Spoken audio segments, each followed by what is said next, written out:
At 35 years old, Marlon's life was measured in BTS and decibels, in the hum of a perfectly balanced compressor and the silent satisfaction of a cool house on a blistering San Antonio day. His salary as an HVAC service technician was a steady $58,000 a year, a number that felt both substantial and profoundly inadequate. It was a good, honest living earned with calloused hands and a deep knowledge of machinery that most people took for granted. But it was not a number that stretched easily to cover the life his wife, Brianna, felt they deserved. On this particular Tuesday evening, at exactly 6:30 p.m., the inadequacy of that number felt sharper than ever. He walked into their small, neat house in Alta Vista, a home he'd poured every spare dollar and weekend into since they'd bought it for $225,000 3 years ago. The air inside was cool, a testament to his own handiwork on their 10-year-old Carrier unit. The scent of his day clung to him, a faint metallic tang of refrigerant oil and the honest smell of sweat from working in a cramped, 130-degree attic on the north side. He was tired, but it was a familiar, satisfying exhaustion. He looked forward to a hot shower, a simple dinner, and the quiet comfort of being home. Brianna was standing at the kitchen counter, a vision of effortless perfection that stood in stark contrast to his own worn state. Her deep brown skin was luminous under the track lighting he'd installed last fall. Her hair was styled in a cascade of elegant, intricate twists, a bi-monthly appointment that cost a non-negotiable $200. She was wearing a deep blue silk dress, a $350 piece of clothing he knew for a fact he hadn't purchased. She didn't look up from her phone when he entered, her thumb scrolling with a focused intensity. "Hey," Marlon said, his voice raspy from the day's heat and dust. She finally glanced up, her smile practiced and brief, not quite reaching the cool depths of her eyes. "Oh, hey, listen, Marlon, don't make dinner for me tonight." He paused, his hand halfway to loosening his work boots. That was unusual. He was always the one who cooked. It was part of their rhythm, one of the many acts of service that formed the foundation of his love for her. "Oh yeah? Big plans?" he asked, trying to keep his tone light. "I'm going out," she said, her attention already drifting back to the glowing screen of her iPhone 13, a $900 device he was still paying off on their shared family plan. He waited for the rest of the sentence, for the details that were normally offered freely.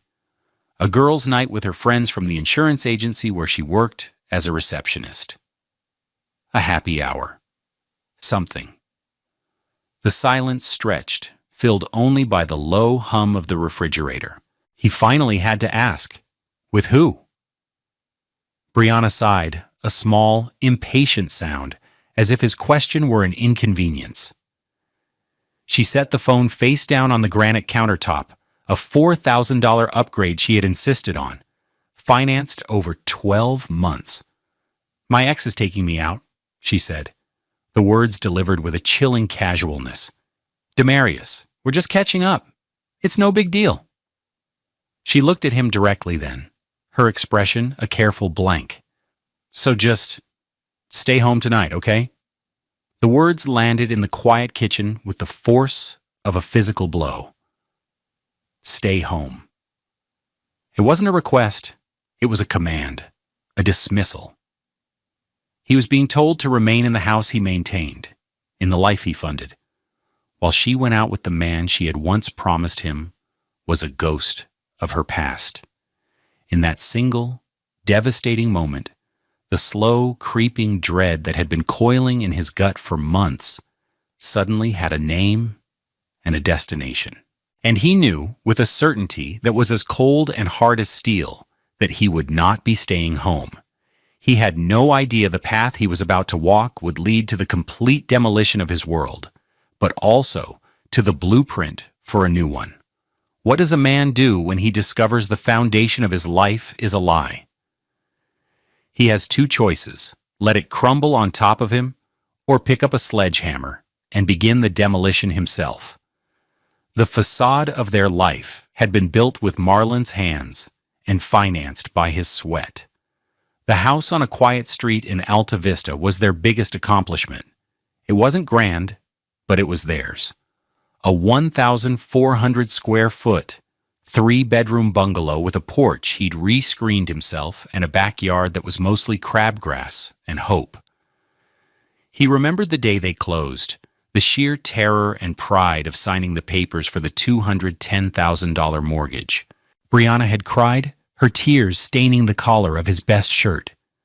"We did it, baby," she'd whispered. "Our forever home." He had believed her. He'd poured his soul into that house. He spent a weekend replacing a leaky P-trap under the guest bathroom sink, saving them a $300 plumber's bill. He'd learned how to tile a backsplash from YouTube videos, spending $450 on materials for the kitchen instead of the $2,000 a contractor had quoted. Every squeaky floorboard he fixed, every wall he painted, was a verse in a love song dedicated to her, and the future he thought they were building together. Their life ran on a budget he tracked meticulously in a worn notebook. His $58,000 salary, after taxes, broke down to about $3,600 a month. The mortgage was $1,450. The bill for her 2020 Nissan Rogue, a $26,000 vehicle she'd wanted for its safety and style, was $420 a month. His own car, a reliable 2018 Honda Civic with 87,000 miles on it that he'd bought used for $17,500, was paid off. Utilities, groceries at H-E-B that ran about $150 a week, her phone, her hair, her clothes, it all added up. There was rarely more than a few $100s left at the end of the month, which he would diligently transfer to a savings account that now held a modest $12,750. That was their emergency fund, their dream of a vacation to Jamaica, their entire safety net.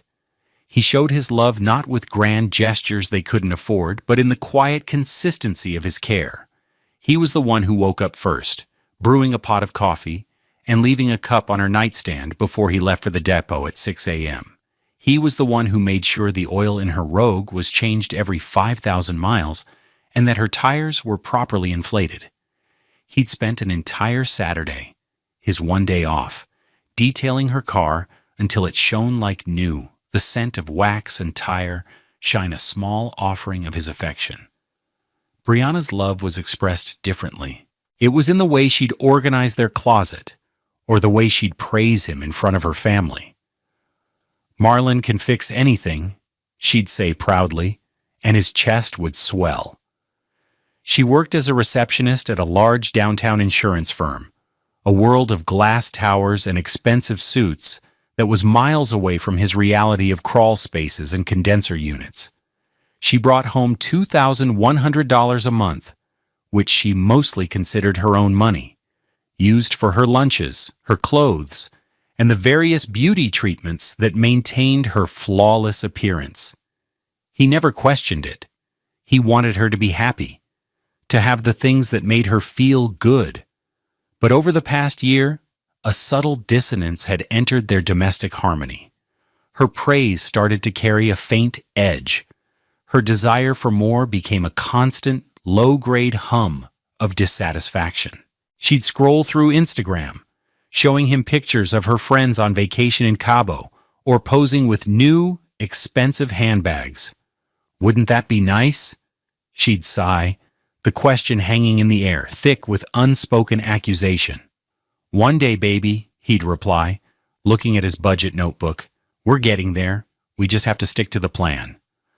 "I'm just tired of one day, Marlon," she said one evening, looking around their living room at the comfortable but well-worn $800 sofa from Rooms to Go, and the scuffed coffee table he'd found at a garage sale for $20 and refinished himself. "I want to live now." He didn't know how to explain to her that this was living. This was the patient work of building a foundation, He thought their happiness was in the shared project of their life, in the partnership.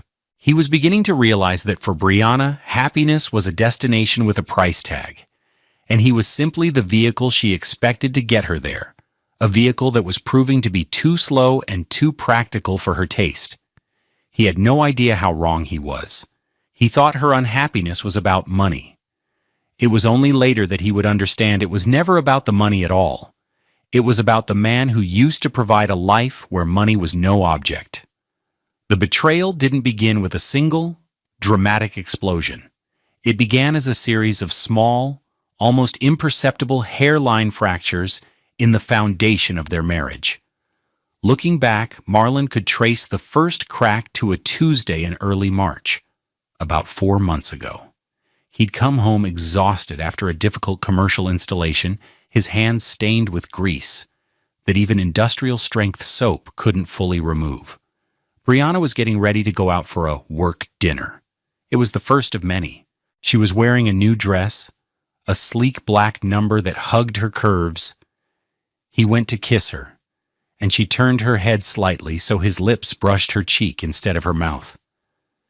"Careful," she'd said, her voice light but firm. "Your hands?" He looked down at his own hands, the nails permanently rimmed with the evidence of his labor. He saw the faint smudge of grease he'd left on her flawless, deep brown skin. He felt a familiar pang of shame. "Sorry," he mumbled, pulling away. Later that night, he saw her phone, which she always left face up on her nightstand, was now placed screen down. It was a small change, but it felt like a locked door. A few weeks later, in April, the fractures deepened. She came home one evening smelling of a new perfume, something floral and expensive. He recognized it as a scent she'd pointed out once at a department store, a bottle of Chanel that cost over $150. "Wow, you smell nice," he said. "New perfume?" "Oh, this?" she said, waving a dismissive hand. "Cassandra, my friend from work. Let me try some of hers. She has the best taste."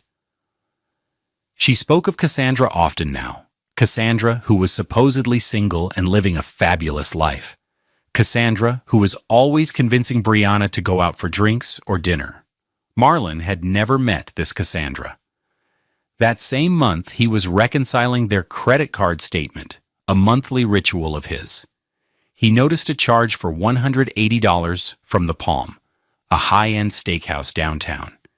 He knew Brianna's lunch break wasn't long enough for a meal there, and the price was astronomical for a midday meal. When he asked her about it, she was ready with an answer. "Oh, that was a team celebration," she said smoothly. "My boss took us all out. We landed a huge account." It sounded plausible. He wanted to believe it. But a cold knot of suspicion was tightening in his stomach. He remembered that her ex-boyfriend, Demarius, a man who worked in finance and lived a life of expense accounts and luxury, had always loved the Palm. He pushed the thought away. It felt too ugly, too disloyal. By May, the fractures were turning into visible cracks. The argument started small at first, then escalating. They were almost always about money and time. He picked up an extra shift on a Saturday to help pay for an unexpected $600 car repair for her Rogue. He came home, proud of the extra income, only to be met with a cold silence.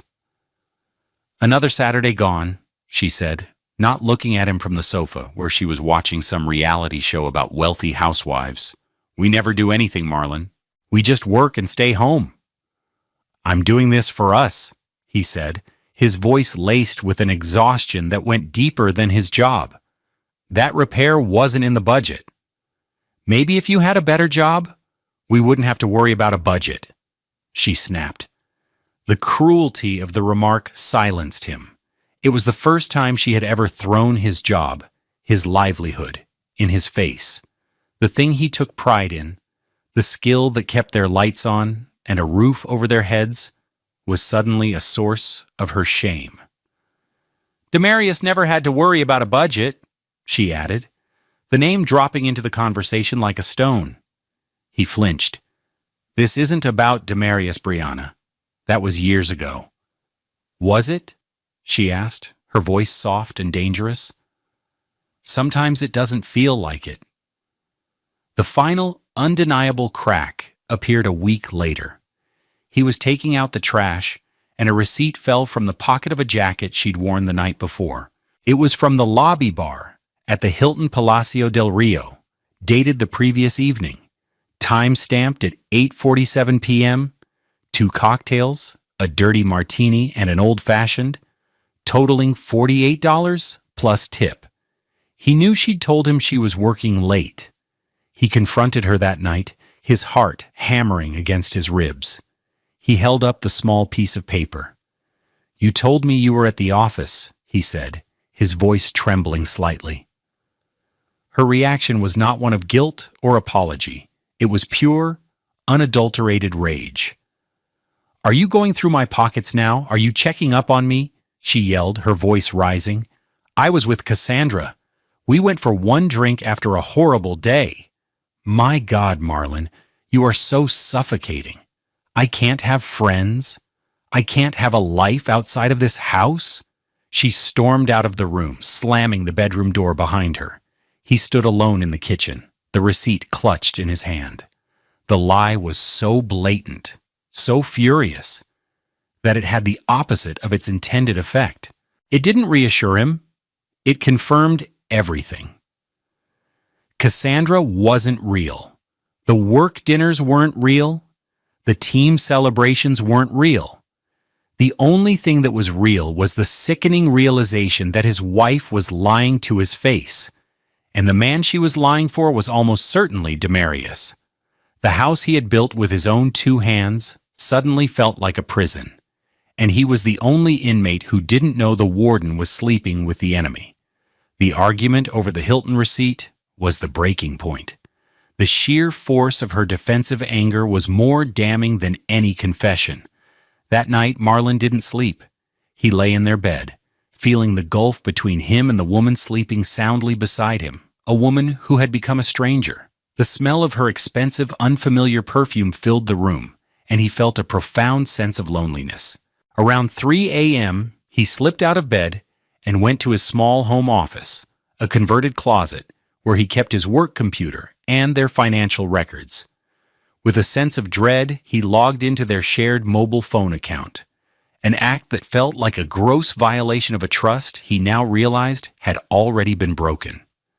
He pulled up the call and text logs for Brianna's number. His eyes scanned the records for the past 3 months. There it was. One number, appearing over and over again. Dozens of calls, hundreds of texts, often late at night or during the day when she was supposedly at work. His hands were shaking as he typed the number into a search engine. The result came back instantly. Demarius Thorne, Vice President of Acquisitions at a private equity firm downtown. The screen blurred, the air left his lungs. It was one thing to suspect, to feel the cold knot of dread in your stomach. It was another thing to see it, in black and white, laid out in call logs and data points. The betrayal was no longer a phantom. It was a documented fact. He felt a wave of nausea, followed by an unnerving, icy calm. The part of him that loved Brianna, the part that wanted to believe her, simply died in that moment.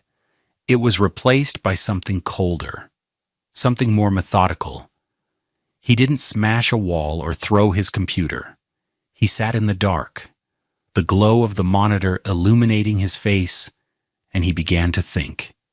Confronting her would lead to more lies, more gaslighting, more rage. She would deny everything, call him crazy, and he would have nothing but a phone log. He needed more. He needed irrefutable proof. He needed a plan. The next morning, he called in sick to work for the first time in 5 years. He spent the day researching private investigators in San Antonio. He found a man named Hector Ramirez, a retired SAPD detective with 25 years on the force. His website was no frills. his testimonials solid. Marlon called him. Hector's voice was gravelly and professional. He listened patiently as Marlon, in a low, clipped voice, explained the situation. "It'll cost you," Hector said, "$150 an hour, plus expenses. I require a $3,000 retainer to begin." Marlon didn't hesitate. That afternoon, he drove to his personal credit union and withdrew $3,000 in cash from his private savings account, an account Brianna didn't know about, where he kept money he earned from side jobs, money he'd been saving for a top-of-the-line set of diagnostic tools. He met Hector in a booth at a nondescript diner off the hour 10. He handed over the cash and a photo of Brianna. He gave him Demarius's name and office address. "I need dates, times, locations, photos. I need everything," Marlon said. Hector nodded, his eyes showing a flicker of sympathy. "You got it. Stay quiet. Act normal. Don't let her know you suspect a thing. The more rope you give her, the more she'll hang herself with." The next call Marlon made was to a family law attorney. He found a woman named Ava Franklin, whose office was in a modest building near the Bexar County Courthouse. She projected an aura of quiet competence. Her hourly rate was $450, a figure that made Marlon's stomach clench, but he knew he couldn't afford to be cheap. He sat in her tidy office, the air smelling of paper and lemon polish, and laid out the facts. Ms. Franklin was direct.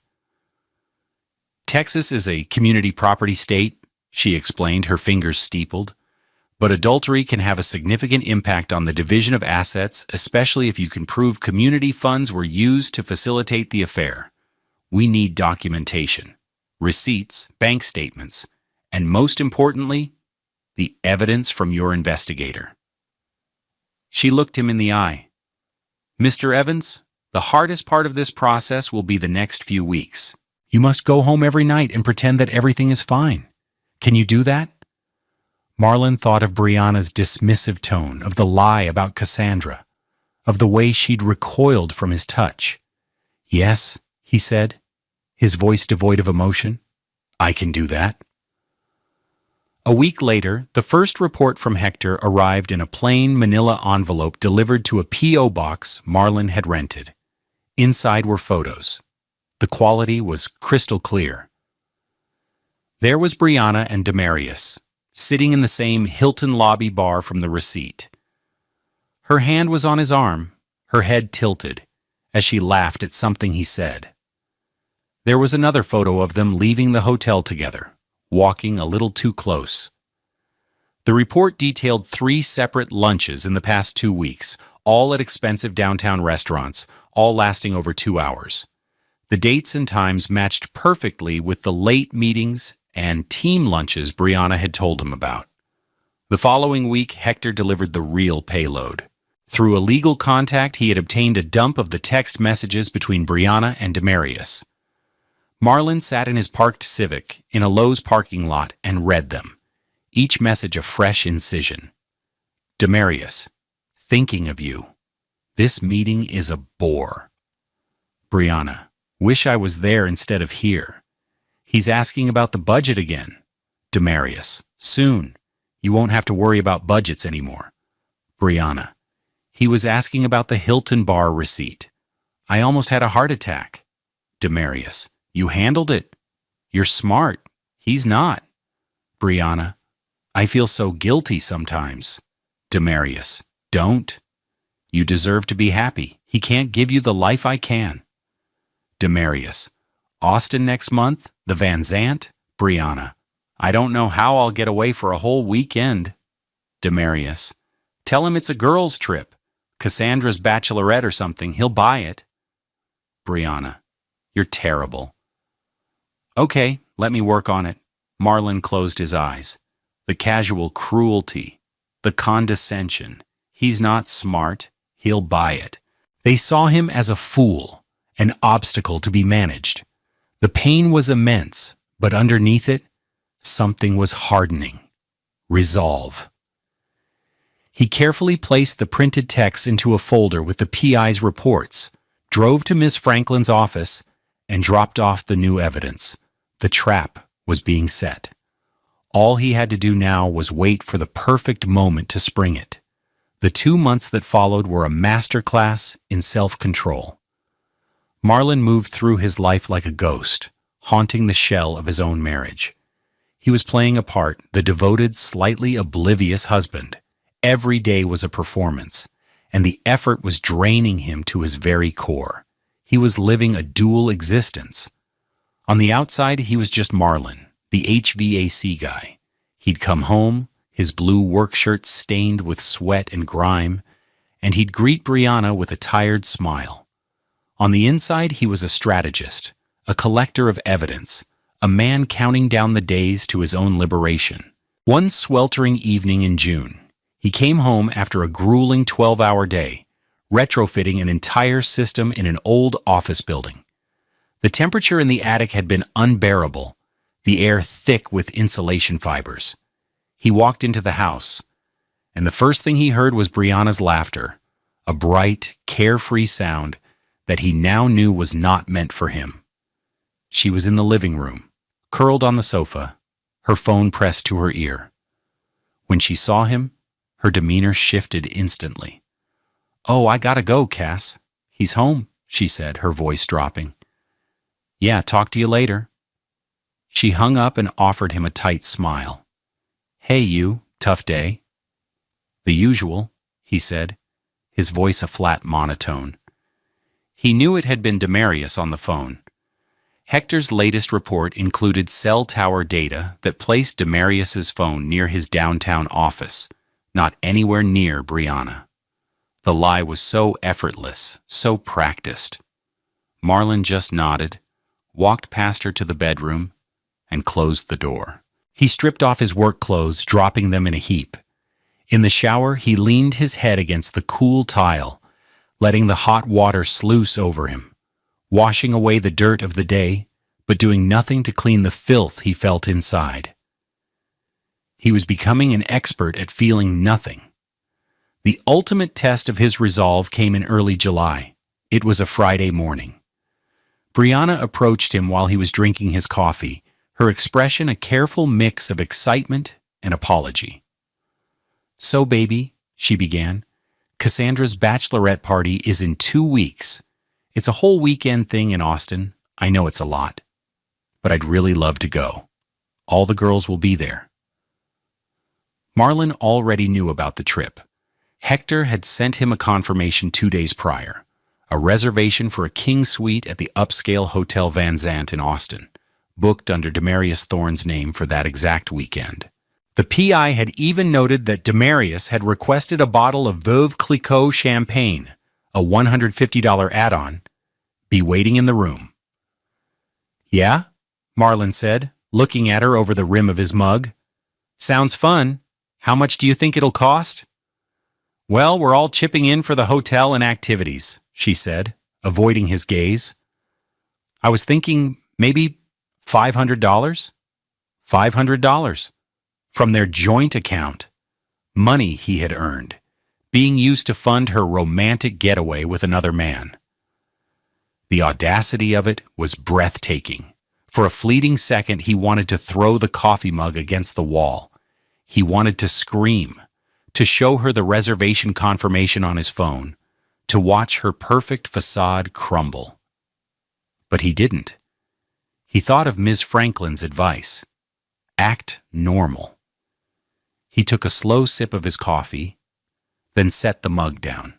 He pulled out his phone, opened their banking app, and transferred $500 from their savings to their checking account.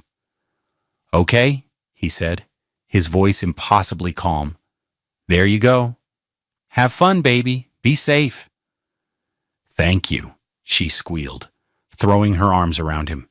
"You're the best husband ever." Her hug felt like a betrayal, her words a bitter poison. He just stood there, his arms limp at his sides, until she pulled away. He felt like an actor in a particularly cruel play, and he was getting tired of his role. The performance extended to their social life. They went to a family barbecue at his aunt's house. His Auntie May, a woman with sharp eyes and a warm heart, pulled him aside while he was manning the grill. "Y'all doing okay, baby?" she asked, her voice low.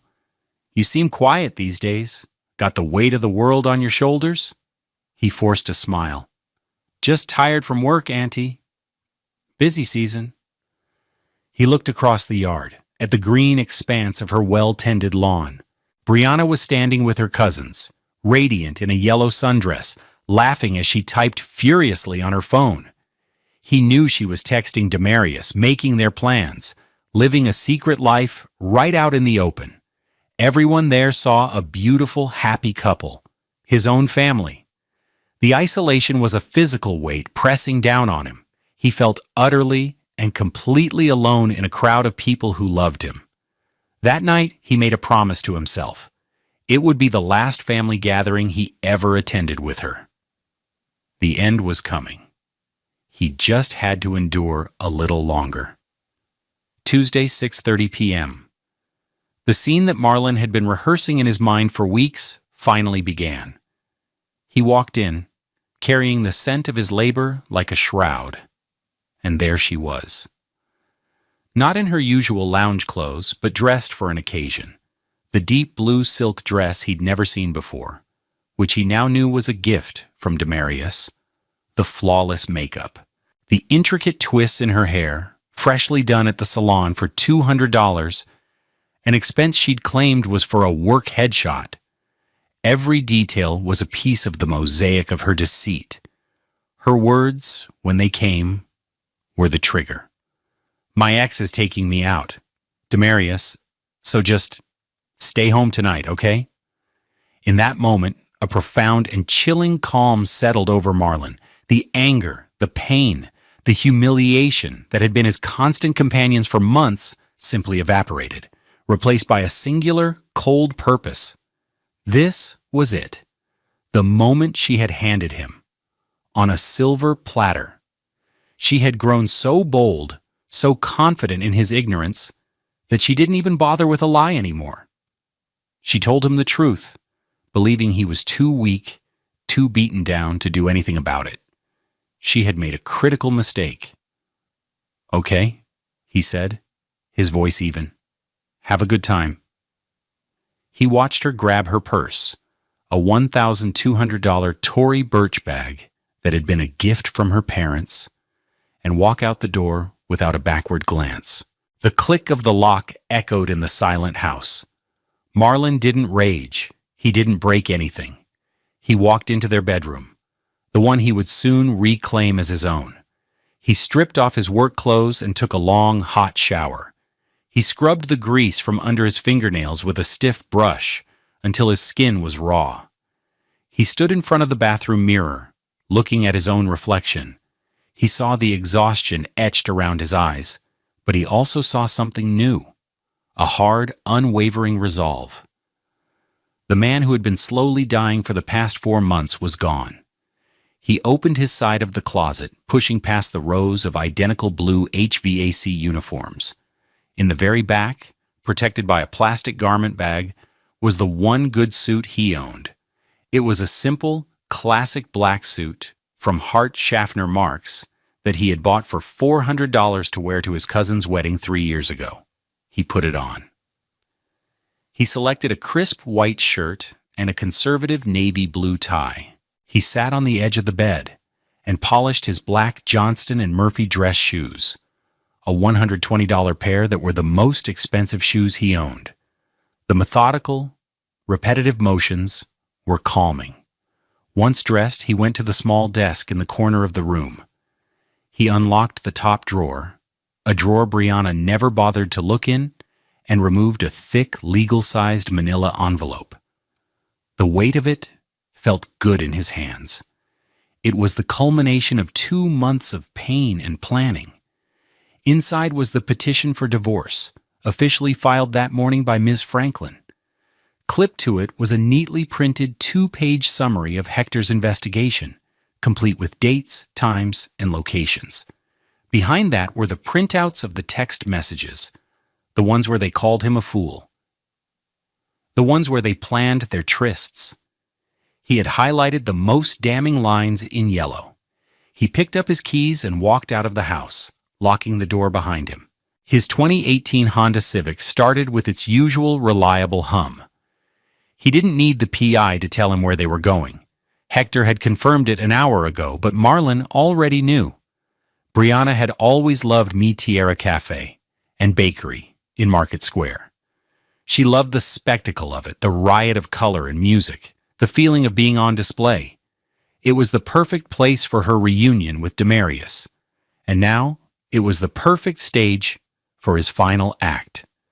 He drove through the familiar streets of San Antonio, the city lights a blur against the deepening twilight. He thought of the first time he had taken Brianna to Mi Tierra. They had just started dating. He'd been so nervous, so eager to impress her. He remembered the hope he felt that night, the feeling that his life was just beginning. Now he was driving to the same spot to orchestrate an ending. He parked on a side street a block away from the vibrant chaos of Market Square. He could hear the mariachi music from half a block away. He checked his watch, 7:45 p.m. They would be seated, comfortable, probably on their first margarita. He took one long, slow breath, the hot Texas air filling his lungs. Then he got out of the car. He walked toward the restaurant, the thick envelope held firmly in his left hand. The festive atmosphere, the laughing families, the colorful piñatas hanging from the ceiling, it all felt like a scene from someone else's life. A hostess in a traditional embroidered dress moved to stop him. "Do you have a reservation, sir?" "I'm meeting my wife," Marlon said, his voice low and steady, his eyes scanning the crowded room. "I see her." And then he did. They were in a plush red leather booth in the main dining room, directly under a canopy of twinkling Christmas lights that burned brightly all year round. It was a prime spot, a table for people who wanted to be seen. Brianna was breathtaking. She was laughing, her head thrown back, her hand resting intimately on Demarius's arm. Demarius, the man from the PI photos, looked exactly as Marlon had imagined. Smooth, handsome, radiating an aura of casual wealth in a crisp, open-collared shirt that probably cost more than Marlon's entire suit. He was leaning in close, whispering something in her ear. Marlon began to walk toward them. He moved with a quiet, deliberate purpose that seemed to create a small wake in the bustling room. People turned to look, their conversations faltering. Brianna saw him first. Her joyous laughter died in her throat. The smile on her face collapsed, replaced by a mask of pure, horrified shock. Her deep brown skin seemed to lose its color. "Marlon?" she breathed, her voice barely a whisper. "What? What are you doing here?" Demarius looked up, his expression shifting from annoyance at the interruption to confusion as he registered Marlon's funereal attire and grim face. He started to say something, a dismissive "Can we help you?" forming on his lips. But Marlon wasn't looking at him. His gaze was locked on Brianna. He stopped directly beside their table, the sounds of the restaurant fading into a dull roar in his ears. "You said to stay home," Marlon said, his voice quiet but carrying with perfect, chilling clarity. He was repeating her own words back to her, a callback to the conversation that had taken place only an hour and a half ago in a different lifetime. "But I thought I should deliver this in person." He raised his left hand and placed the heavy manila envelope on the table. He didn't drop it or throw it. He set it down with deliberate, final precision. It landed with a soft, heavy thud right next to her plate of half-eaten enchiladas verdes. "What is this?" she whispered, her hand trembling as she reached for it, her perfectly manicured nails stark against the plain brown paper. "It's a copy of the divorce petition I filed this morning," Marlon stated, his voice as flat and cold as a steel plate. "Along with a summary of the evidence my private investigator has been gathering for the last 4 months. The Hilton, the Palm, the texts, The upcoming weekend in Austin you needed $500 for. It's all in there. My lawyer has the originals." Demarius snatched his hand back from Brianna's arm as if he had touched a hot stove.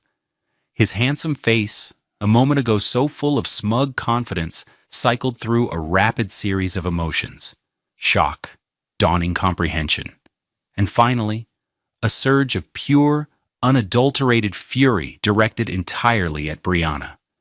He looked from the damning envelope to Marlon's impassive face, and then to the woman beside him, who was now staring at the envelope as if it were a venomous snake.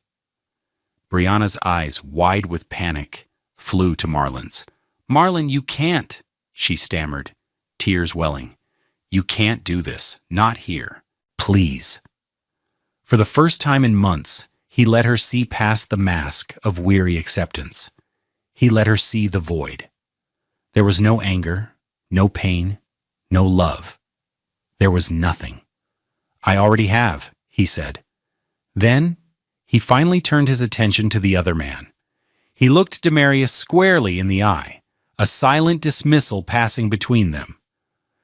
"The bill is on you," Marlon said. It wasn't a request. It was a statement of fact. Demarius, rendered speechless by the sheer velocity of the implosion of his evening, just gave a short, jerky nod. He reached into his pocket, pulled out a wad of cash, and threw 3 $100 bills onto the table. He stood up, adjusted the cuffs of his expensive shirt, and without a single glance or word to the weeping woman he had brought there, he turned and walked swiftly out of the restaurant, disappearing into the festive chaos of Market Square. He was gone. Marlon watched him go. Then he turned, and without looking back at his wife, left alone in the booth with the evidence of her betrayal, he walked out of Mi Tierra and back into his own life. The aftermath was not a loud explosion, but a series of quiet, devastating collapses. Brianna was left alone in the booth at Mi Tierra, the festive music and laughter of the restaurant a mocking soundtrack to her humiliation. The murmur of conversation around her table had shifted. People were staring, whispering.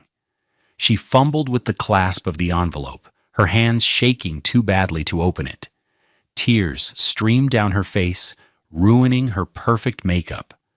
Finally, she abandoned the envelope, grabbed her $1,200 purse, and fled the restaurant, leaving Demarius's $300 bills lying on the table next to the enchiladas and the truth. Marlon, meanwhile, drove home in a state of profound silence. His phone, which he had placed on the passenger seat, remained dark. He had turned it off before walking into the restaurant. When he got home, he locked the door, went to his office, and turned it back on. It immediately lit up with a storm of notifications. He ignored the texts and looked at the voicemail log. There were 7 missed calls, all from Brianna. He listened to the messages one by one, each one a station in her descent into panic. Voicemail 1, time-stamped 8:15 p.m., was filled with fury. "Marlon, pick up the phone right now. How could you do that to me? In public? You humiliated me. You have no idea what you just did. Call me back." Her voice was sharp, indignant.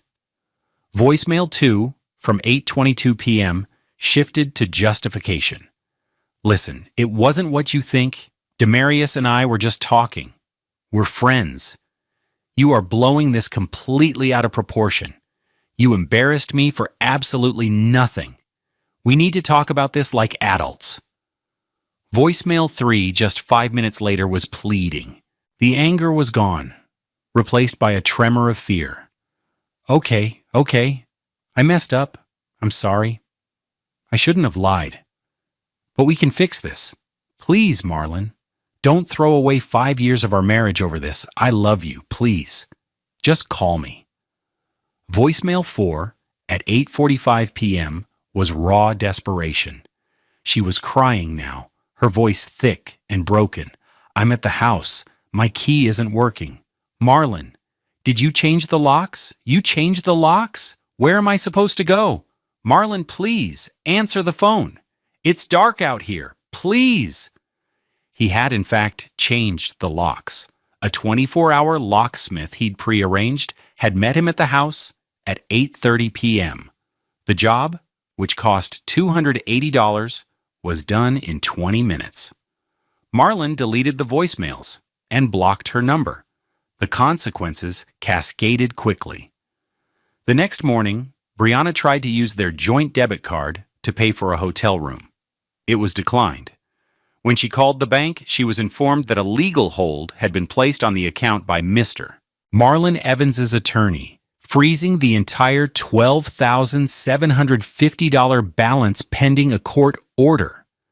Her personal credit card, the one she used for her shopping and salon appointments, had a balance of over $4,000 and was now maxed out.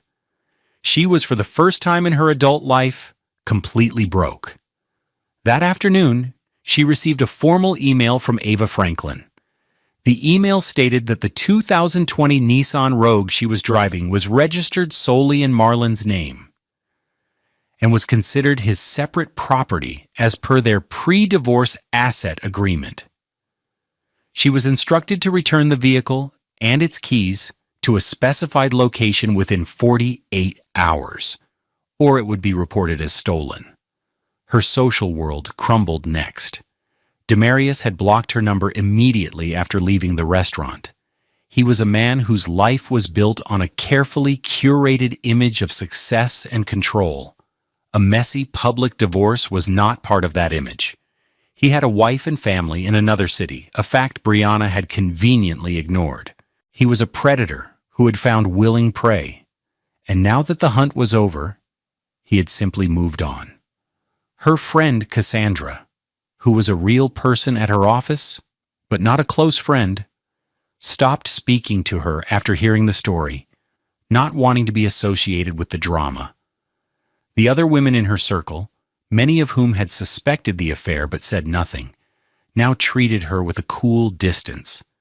She had become a liability. Within a week, Brianna had lost her home, her car, her access to money, her lover, and her social standing. Humiliated and with nowhere else to go, she had to make a call she hadn't made in years. She called her parents in Houston. They drove to San Antonio, their faces etched with disappointment, and helped her move her clothes and personal belongings out of the house while Marlon was at work. She ended up in a cramped one-bedroom apartment in a rundown complex on the far south side of town, a world away from the trendy downtown spots she frequented. The first month's rent of $1,200 was paid by her father, who handed her the check with a heavy sigh.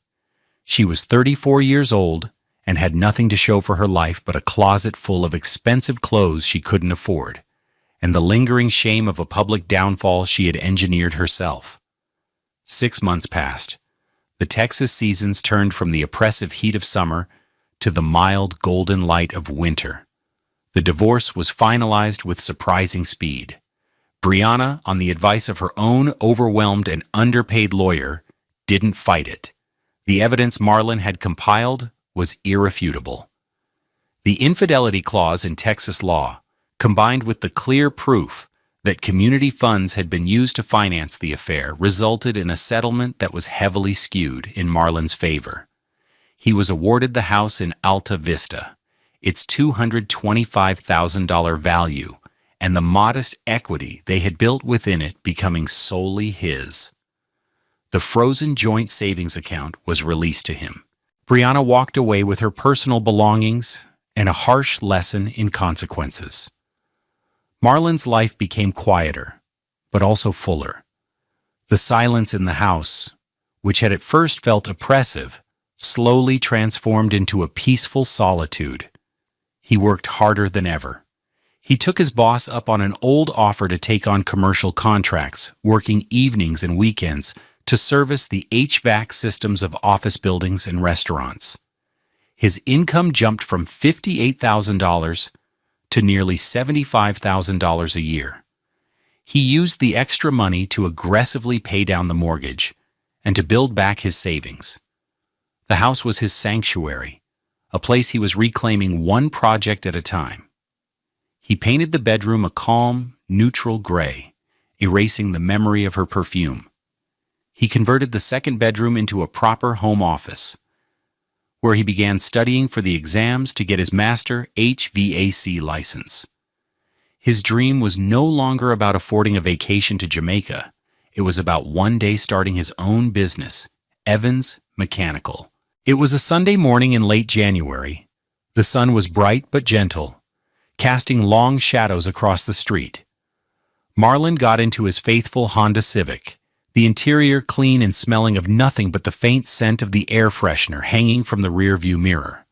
He drove not to a tourist trap like Mi Tierra, but to a small, family-owned taqueria in his neighborhood called Ray's Drive-In. He ordered 2 barbacoa tacos on corn tortillas and a black coffee. The whole order cost him $6.50. He sat at a worn picnic table outside, the painted wood warm from the sun. He didn't scroll through his phone. Instead, he pulled a well-used textbook from the passenger seat. Business Management for Tradesmen. He ate his tacos slowly, savoring the simple, perfect flavor. He read a chapter on creating a business plan, making notes in the margins. He felt a sense of contentment that was deeper and more authentic than any happiness he had ever experienced with Brianna. It wasn't a thrilling, heart-pounding joy, but a steady, quiet peace. He learned that the life he thought he wanted, the life of keeping up with someone else's desires, was a prison built of brand names and price tags. He had spent years working himself to the bone to fund a $350 dress for a woman who despised the grease on his hands, to pay for a $26,000 car for a woman who was driving it to meet another man. He realized true wealth wasn't in a flashy car or an expensive dinner. True wealth was the peace of a quiet home that was truly his. It was the satisfaction of a hard day's work that built his own future, not someone else's facade. It was the unshakable dignity of self-respect. He finished his coffee, closed his book, and looked up at the clear blue San Antonio sky. His life was not what he had planned 5 years ago, but it was solid. It was real.